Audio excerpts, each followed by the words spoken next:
Madame, Monsieur, bonsoir. Bienvenue dans ce journal. Voici ce que domine l'actualité. Les journalistes invités à plus de professionnalisme et de rigueur dans le traitement de l'information. Un appel du président de la République Alassane Ouattara face aux médias et à la presse. C'était à l'occasion des échanges de vœux de Nouvel An au palais de la présidence. Les acteurs du secteur appellent à renforcer l'aide de l'État. Les parlementaires francophones, eux, appellent au renforcement de la démocratie dans les pays membres. Il s'est tenu à Dakar, au Sénégal, la réunion du bureau de l'APF. Amadou Soumaoro, le président de l'institution, a fait le point des travaux. Il exhorte les États de l'espace communautaire à œuvrer au vivre ensemble. Et puis les performances économiques de la Côte d'Ivoire sont remarquables, indique la BAD. La croissance reste forte et soutenue depuis des années. La Banque africaine de développement vient de publier son rapport sur les perspectives des États africains. La presse et les médias présentent leurs vœux au président de la République. Ils étaient donc tous rassemblés ce jeudi au palais de la présidence au plateau. Les journalistes ont saisi cette occasion pour exprimer leurs besoins au chef de l'État. Le président de l'Union nationale des journalistes de Côte d'Ivoire, Jean-Claude Koulibaly, appelle l'État à augmenter l'aide à la presse pour une subvention directe. Quant au président de la République, Alassane Ouattara, il exhorte à plus de rigueur et de professionnalisme dans le traitement de l'information. Il a aussi appelé à lutter contre les fausses nouvelles. Je vous propose d'écouter le président de la République. Chers amis des médias, comme les années précédentes, il nous faudra tout au long de cette année continuer de consolider la paix et de renforcer la cohésion sociale dans notre pays. C'est le socle de notre développement et la base de la consolidation de la démocratie. Votre mission en tant que femmes et hommes des médias est de contribuer à éclairer nos compatriotes et toutes les populations vivant en Côte d'Ivoire parce que, voyez-vous, l'information régule la société. Elle permet de savoir, de comprendre, d'agir et de prendre des décisions. Malheureusement, mauvaises quelquefois et j'espère bonnes souvent. Pour ce faire, vous devez toujours faire preuve de rigueur et de professionnalisme. Lutter contre les fake news, les fausses informations et les rumeurs qui sont malheureusement favorisées par les nouveaux modes et circuits de diffusion de l'information. Cette exigence sera encore plus accrue, car l'année 2020, comme vous l'avez signalé vous-même, est une année électorale. Je souhaite que les médias prennent leur part de responsabilité dans la conduite du processus afin de renforcer notre démocratie. Rideau sur la réunion du bureau de l'APF à Dakar, au Sénégal. Les travaux dirigés par Amadou Soumaoro, président de l'Assemblée parlementaire de la francophonie. Les participants ont abordé les défis actuels de l'espace communautaire. Les États invités à promouvoir davantage la démocratie et la paix. L'APF envisage aussi d'envoyer des missions pour prôner ces valeurs. On fait le point avec Mahama Traoré, notre envoyé spécial. Face à la presse, Amadou Soumaoro fait le point de ces 2 jours de débat entre parlementaires francophones sur l'enregistrement des enfants à l'état civil.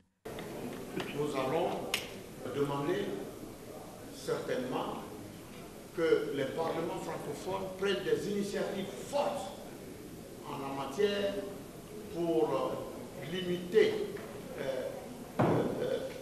ce fléau-là. Ces assises de Dakar ont aussi permis au bureau de l'APF, Assemblée parlementaire de la francophonie, de s'enquérir de la marche de la démocratie au sein des États membres, qu'a évoqué les situations politiques en Égypte, au Cameroun, en Guinée et en Côte d'Ivoire. L'APF étant une instance de promotion de démocratie, elle ne peut pas se permettre de se ranger du côté de ceux qui veulent porter un coup à la démocratie. C'est cette position que nous avons défendue et je crois qu'elle a été très bien comprise. Il est aussi ressorti que la Côte d'Ivoire joue un rôle important dans la sous-région. Les efforts démocratiques en cours en Côte d'Ivoire ont été reconnus et aussi le fait que la Côte d'Ivoire soit un pays stable. Il faut donc encourager cette stabilité-là. Notre combat pour le renforcement de la démocratie et de l'état de droit doit demeurer au cœur de nos objectifs de développement économique, social, culturel et dans notre espace francophone. Fort de cet idéal de paix, l'APF entend envoyer des missions d'information vers les pays en proie aux tensions politiques. À retenir également de cette réunion du bureau de l'APF, l'adoption d'un nouveau plan de communication et de modernisation des statuts de l'organisation. La prochaine réunion du bureau se tiendra au Maroc, en prélude à la 46e session de l'Assemblée plénière de l'institution. La croissance de la Côte d'Ivoire est forte et soutenue. C'est l'annonce faite par la BAD. La Banque africaine de développement se réjouit de la belle performance réalisée par le pays depuis plusieurs années. L'institution a présenté l'édition 2020 de son rapport « Perspectives économiques en Afrique » ce jeudi à son siège à Abidjan. Un document qui examine également les défis et les progrès réalisés. Alexis Ouedraogo. La Banque africaine de développement accompagne l'État de Côte d'Ivoire dans la mise en œuvre de plusieurs projets. À ce jour, elle chiffre 37 opérations totalisant des engagements de plus de 1424 milliards de francs CFA. Depuis la dernière revue d'avril 2018, 14 nouvelles opérations ont été approuvées. Pour la banque, c'est le résultat des performances économiques du pays. La banque est particulièrement heureuse de constater qu'effectivement, la Côte d'Ivoire se place dans le peloton de tête des 5 économies avec les plus forts taux de croissance, et cela depuis 5 ans. La Côte d'Ivoire a non seulement réussi à maintenir des taux de croissance élevés, mais elle l'a fait en maintenant des taux d'inflation extrêmement bien maîtrisés, et cela est pratiquement inédit dans le monde. Non seulement ces taux de croissance sont impressionnants, mais nous avons également assisté à une augmentation de la consommation, une augmentation de la création de richesses, et avec la création de richesses, effectivement, on peut avoir beaucoup plus de consommation, et on peut avoir, et cela laisse augurer de lendemains meilleurs et de bons lendemains, et notamment au-delà de 2020. Pour la ministre Kabanyale, ces bonnes performances sont importantes pour améliorer les conditions de vie des populations. Le vice-président l'a dit, plus vous créez de richesses, plus vous alimentez la consommation, mais en même temps vous alimentez la demande, donc vous créez aussi de l'emploi. L'État va continuer à travailler sur son cadre macroéconomique, mais surtout faire en sorte que nous puissions laisser davantage de valeur ajoutée localement sur nos produits, la transformation des matières premières, pour accroître donc la part que nous captons en interne sur la valorisation de nos matières premières. Ces engagements bénéficieront sur l'exercice 2020 d'un suivi renforcé. C'est le 6 janvier dernier qu'il est décédé aux États-Unis. Une forte délégation de l'armée, conduite par le ministre d'État Ahmed Bakayoko, était au domicile de Ouattara Isiaka Diouattao.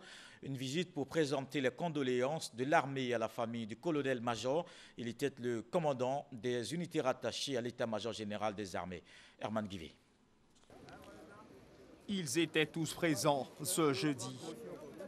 Au domicile de feu le colonel-major Isiaka Ouattara, les forces de défense et de sécurité, la police nationale, la gendarmerie nationale, la douane, les eaux et forêts, la police maritime, pour présenter leurs condoléances à la famille biologique du disparu. À leur tête, le ministre d'État, ministre de la Défense, Ahmed Bakayoko.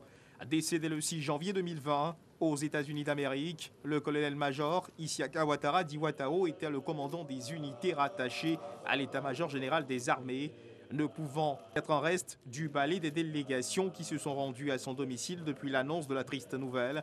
Les forces de défense ont choisi ce jour pour elles aussi joindre leur voix aux compassions exprimées à la famille endeuillée.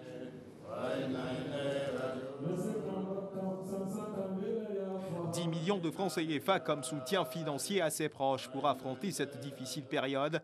L'acte de solidarité témoigné en faveur de la famille. À la famille d'exprimer ses remerciements particuliers au chef de l'État Alassane Ouattara et au gouvernement du Premier ministre Amadou Gon Coulibaly pour le soutien manifesté et les efforts engagés afin d'aider feu le colonel Isiaka Ouattara à recouvrer la guérison. La volonté divine s'étant exprimée, la dépouille mortuaire de Isiaka Ouattara Diouattao arrivera à Abidjan, à l'aéroport Félix Houphouët-Boigny, le dimanche 2 février 2020. Le lundi 3 février, la veille religieuse se tiendra à Ivo-Serre-Treichville. La levée de corps à Yves-Ocef-Treichville le mercredi 5 février à 16h, suivie d'une veillée militaire à la garde républicaine de Treichville de 20h à l'aube. Le jeudi 6 février, des honneurs militaires lui seront rendus à l'état-major général des armées, place Ouattara Thomas d'Aquin, suivi du transfert de la dépouille à Doropo, son village natal, où il sera inhumé le vendredi 7 février 2020 dans la stricte intimité familiale. Une note plus gaie à présent, plus de 3 milliards de francs CFA octroyés aux conseils régionaux. C'est un appui à l'insertion socio-professionnelle des jeunes.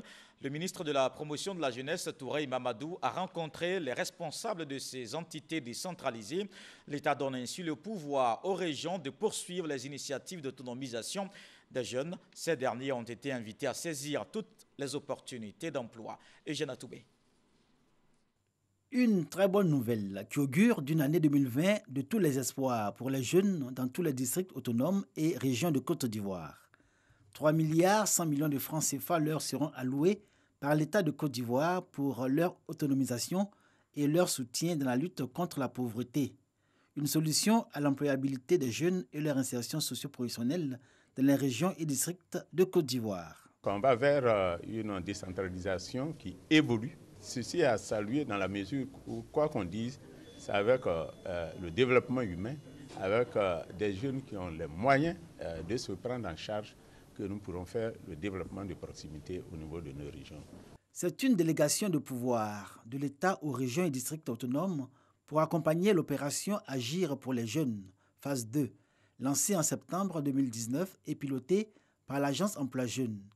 Le ministre de la Promotion de la Jeunesse et de l'Emploi des Jeunes a informé les présidents de conseils régionaux et leurs directeurs généraux d'administration que toutes les régions seront dotées de cette structure sous tutelle, à charge d'exécuter l'axe 4 du programme social du gouvernement que constituent les questions d'emploi et d'autonomisation des jeunes.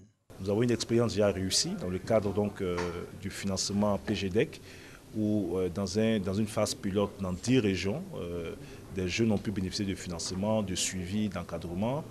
Et nous avons convenu avec les différents présidents du conseil régional d'étendre cette expérience à l'ensemble des régions de notre pays. Une équipe technique a été mise en place de travail. Et dans un mois, nous aurons donc les résultats des réflexions. Et dès le mois de mars, nous allons envisager la mise en place effective de ce dispositif. Dans la mise en œuvre de cette initiative gouvernementale, le ministre Mamadou Touré appelle à une collaboration, le Conseil national de la jeunesse et les conseils régionaux, dans l'intérêt des deux parties.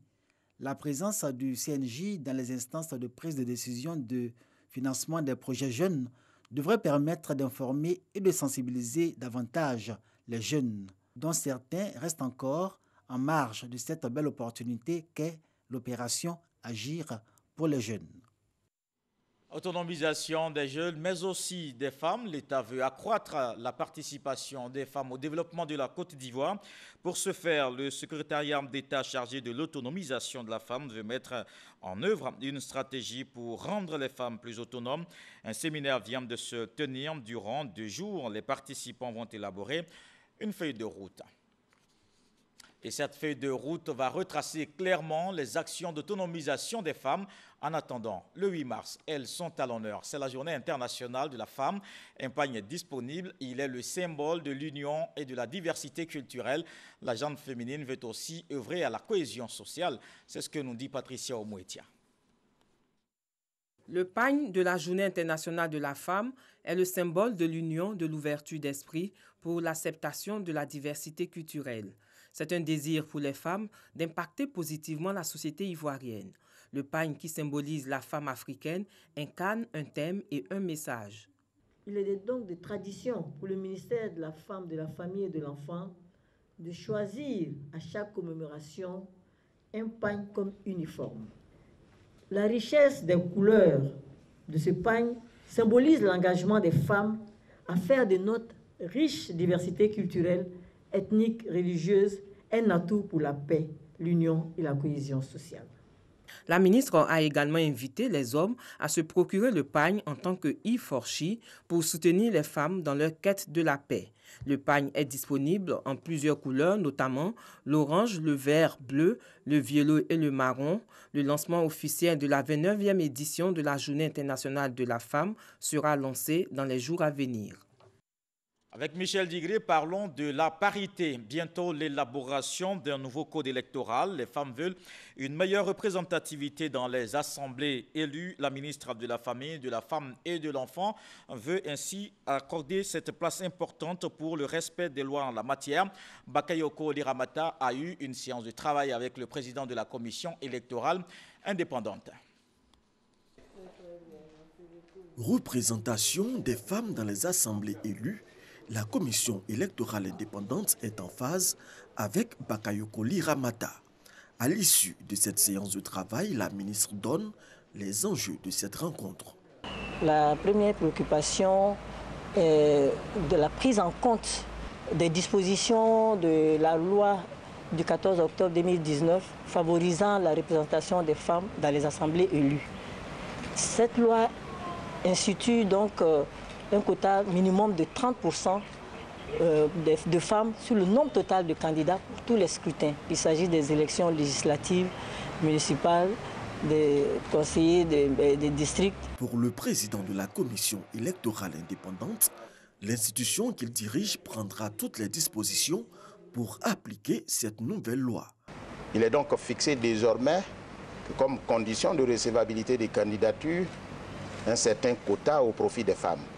Donc l'organe qui gère les élections est donc recevable à recevoir Madame le ministre de la Femme qui, avec son leadership éminent, a donc porté cette loi qui est devenue aujourd'hui une loi de notre État.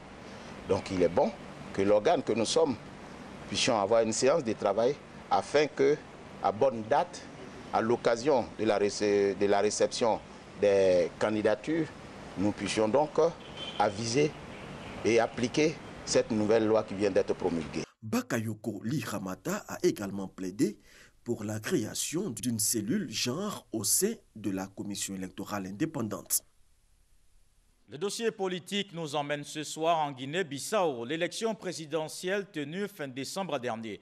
Un scrutin dont le bon déroulement avait été salué par tous les observateurs internationaux. Seulement, quelques semaines après le second tour de l'élection, les populations traversent une grosse période d'incertitude. La commission électorale a déclaré vainqueur Umaro Sissoko Embalo, ce que conteste son adversaire Domingos Pereira. La Cour suprême a quant à elle ordonné la vérification des procès-verbaux. Confusion générale. Les populations partagées entre doute et espoir. Le dossier politique de ce soir est signé Abdoulaye Koné.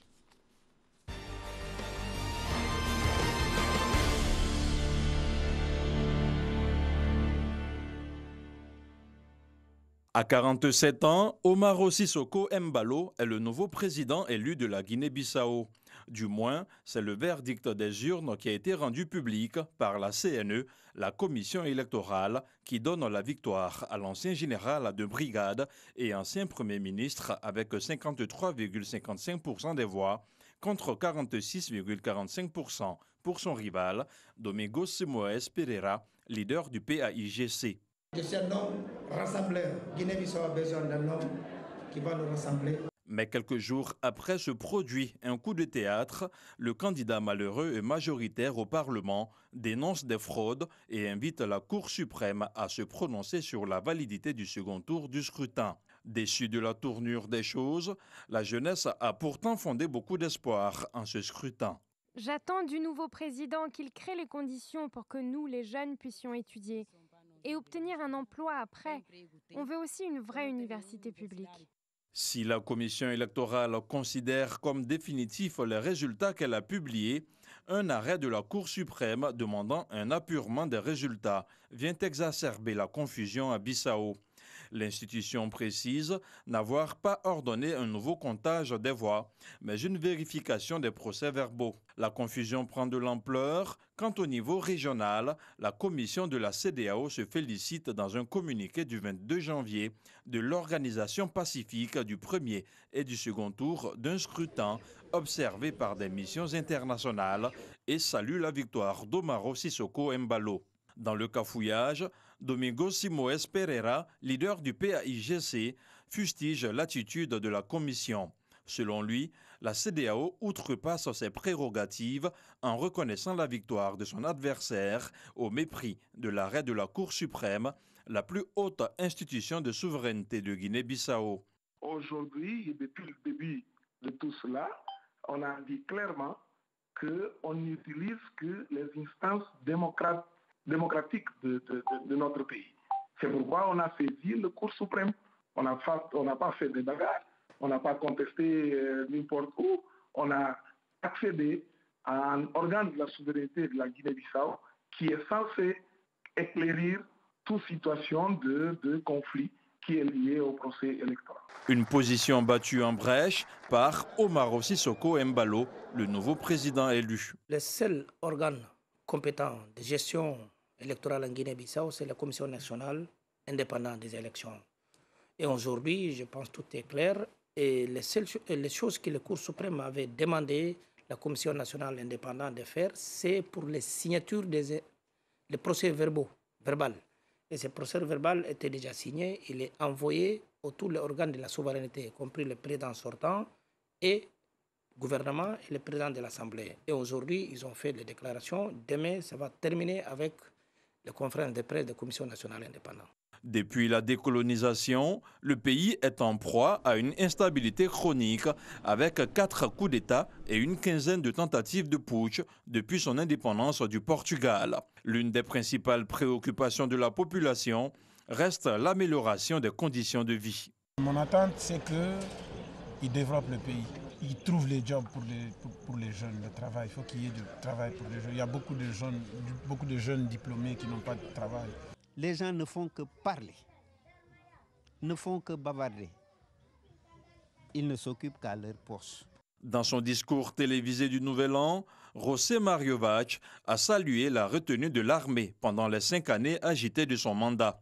Il est le premier chef de l'État depuis l'instauration du pluripartisme à terminer son mandat sans être destitué ou assassiné. Dans un pays dont le régime semi-présidentiel favorise les conflits entre le chef de l'État et le Parlement, il a appelé à la bonne gouvernance et à réformer la Constitution. La Guinée-Bissau va-t-elle continuer de faire preuve d'une instabilité chronique? Le feuilleton Embalo Pereira nous situera davantage, du moins jusqu'à la date annoncée de l'investiture du nouveau président, le 15 février prochain. Le dossier politique de ce soir, toujours l'incertitude en Guinée-Bissau après le second tour de l'élection présidentielle. Le ministre des Ressources animales et halieutiques dévoile les grands chantiers à venir. Moussa Dosso a rencontré tous les acteurs du secteur. 3 priorités dégagées. Il s'agit notamment de l'amélioration de la santé animale, l'hygiène publique vétérinaire et l'adoption du code de la pêche. Plus de détails avec Jean-Luc Bambo. Bientôt 4 mois qu'il a pris les rênes du ministère des Ressources animales et halieutiques. Suffisant pour Moussa Dosso pour mesurer les importants acquis de la Côte d'Ivoire dans les secteurs de la pêche, l'aquaculture ou la production animale. L'assainissement du marché de distribution de médicaments vétérinaires. Cette activité a permis la saisie de 2,7 tonnes de médicaments illicites en Côte d'Ivoire. La vaccination de 1 156 200 animaux, toutes espèces confondues. Pour 2020, l'action du ministère des Ressources animales et halieutiques devrait s'organiser autour de 3 priorités. L'amélioration de la santé animale et de l'hygiène publique vétérinaire, le renforcement de la professionnalisation des acteurs et la fourniture de matériel génétique performant aux éleveurs et aquaculteurs, l'élaboration du code de la pêche et de l'aquaculture. Car pour moi, on ne peut valablement être performant que si l'on dispose d'un cadre réglementaire. Il s'agira de prospecter de nouveaux projets, de nouvelles pistes en vue d'améliorer la productivité de nos élevages à travers des partenariats avec les institutions de recherche scientifique. Le ministère procédera également à l'installation de 500 femmes rurales dans l'aviculture traditionnelle dans le cadre de l'opération Une femme, un coq et 10 poules, la création de 25 exploitations piscicoles pour les jeunes et l'octroi de fours améliorés à 200 femmes pour la transformation du poisson. Une ambitieuse feuille de route pour laquelle Moussa Dosso a appelé à l'engagement et à la détermination de tous les acteurs privés et publics. De nouvelles nominations annoncées hier au Conseil des ministres, des changements au Conseil d'administration des structures sous tutelle du ministère de la Communication et des Médias, c'est le cas à la RTI, à la Haute Autorité de la Communication Audiovisuelle et à l'Autorité nationale de la presse, des mouvements dont nous parle Franco Quadio.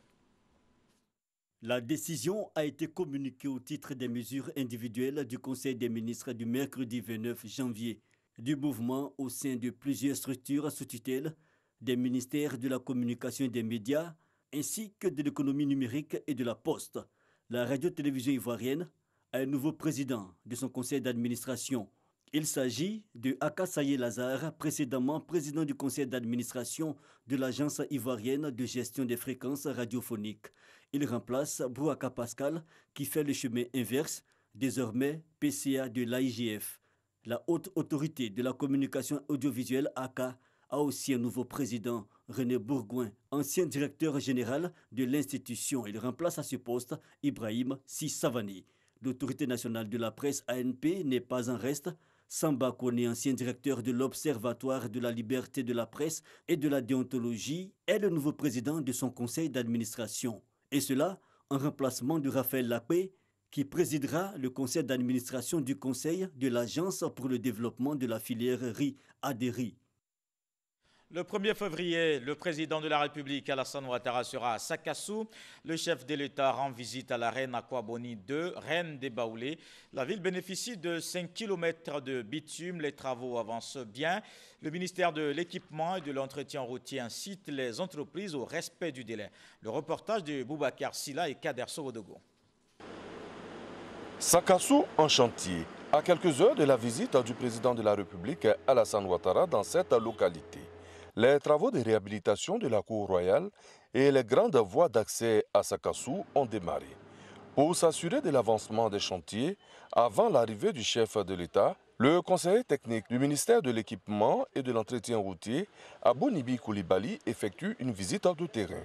Objectif, galvaniser les entreprises en charge des travaux à mettre le bouchée double pour le respect des délais de livraison. Sakassou a bénéficié de 5 km de bitume pour un montant de plus de 1,5 milliard. Les travaux sont bien avancés. Je pense que d'ici le jour J, Sakassou va être prêt pour l'accueil de son excellence le président de la République. L'enrobé au niveau de Sakassou était vraiment de mauvaise qualité. On avait des nids de poules partout. Et dans le cadre de la visite du président, il nous a été permis de pouvoir venir refaire cet enrobé-là. Nous avons mis 5 cm pour reconstituer cette couche. Aussi, nous avons 3 voies dans le village de Walebo. Et ces voies-là, nous allons mettre ce qu'on appelle l'enduit superficiel pour permettre le désengorgement. Le président de la République, Alassane Ouattara, sera à Sakassou le 1er février 2020. Depuis l'annonce de sa visite, les populations ont hâte de communier avec le premier des Ivoiriens. Il s'agit ici, pour elle, de lui réitérer leur adhésion pour sa politique de développement de la Côte d'Ivoire. Et l'actualité, c'est aussi les états généraux des jeunes militants du RHDP des régions du Kabadougou et Folon. Ces jeunes ont fait le point de la vie politique dans le district du Denguélé. Ils ont aussi peaufiné la stratégie d'action pour les élections à venir. Reportage. Les jeunes militants du Rassemblement des Oufouettistes pour la démocratie et la paix du district du Denguélé veulent contribuer efficacement à la victoire de leur parti aux élections présidentielles d'octobre 2020. Les jeunes du Kabadougou Folon ont engagé la réflexion afin de peaufiner une stratégie d'action.